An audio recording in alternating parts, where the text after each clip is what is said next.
Breakthrough. Changing what heart cells eat could help them regenerate. I'm Steve Belair. Welcome to Breakthroughs.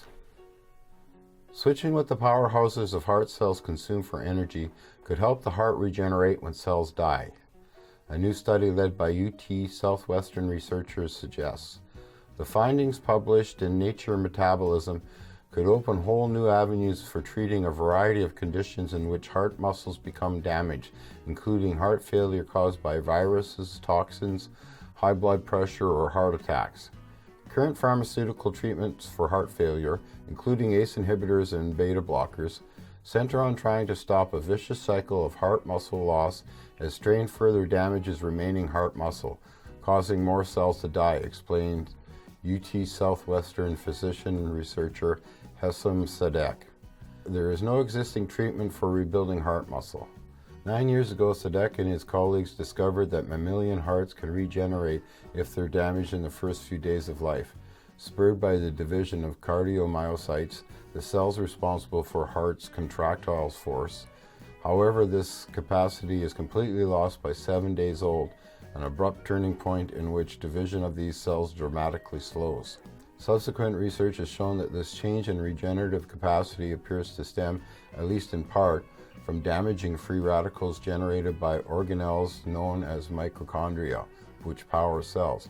These free radicals damage cells' DNA, a phenomenon called DNA damage, which prompts them to stop dividing. The shift in free radical production appears to be spurred by a change in what mitochondria in the cardiomyocytes consume for energy, Sadek explains. Although mitochondria rely on glucose in utero, and at birth they switch to fatty acids in the days after the birth to utilize these energy-dense molecules in breast milk.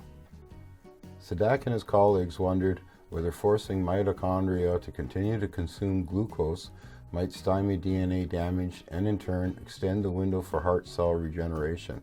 To test this idea, the researchers tried two different experiments. In the first, they followed mouse pups whose mothers were genetically altered to produce low-fat breast milk and then fed on low-fat chow after they were weaned. The researchers found that these rodents' hearts maintained regenerative capacity weeks later than normal, with their cardiomyocytes continuing to express genes associated with cell division for a significantly longer window than those fed on a diet of regular breast milk and chow. However, this effect didn't last into adulthood. Their livers eventually made up the deficit by synthesizing the fats that their diets were missing, which significantly reduced the heart's regenerative capacity. In the second experiment, the researchers created genetically altered animals in which the researchers could delete an enzyme known as PDK4 necessary for the heart cell's mitochondria to digest fatty acids. When the researchers delivered the drug to turn off the PDK4 production, the animal's cardiomyocytes switched to consuming glucose instead of fatty acids, even in adulthood. After researchers simulated a heart attack, these animals experienced improvement in heart function, which was accompanied by markers in gene expression that suggested their cardiomyocytes were still actively dividing. Sadek notes that these findings provide proof of principle that it's possible to reopen the window of heart cell regeneration by manipulating what cardiomyocyte mitochondria consume for energy. Eventually, he says it may be possible to develop drugs that change what cardiomyocytes eat to make them divide again, reversing heart failure and representing a true cure. Wow, that's cool.